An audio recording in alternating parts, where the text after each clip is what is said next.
సరస్వతీదేవి శ్లోకాలు.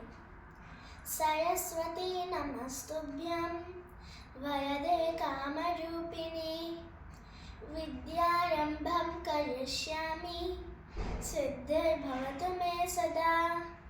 పద్మపత్య విశాలాక్షి పద్మకేసరవర్ణిని నిత్యం పద్మాలయాం దేవి సా మాం పాతు సరస్వతి భగవతి నిశ్శేషజాడ్యాపహా. జ్ఞాన విజ్ఞాన రూపాయే జ్ఞానమూర్తే నమో నమః. నానా స్వాస్థ్య స్వరూపాయే నానారూపే నమో నమః. ఓం సరస్వతీ నమో నమః. మా సరస్వతీ నమో నమః. జ్ఞానకి దేవి నమో నమః. హంసవాహిని నమో నమః.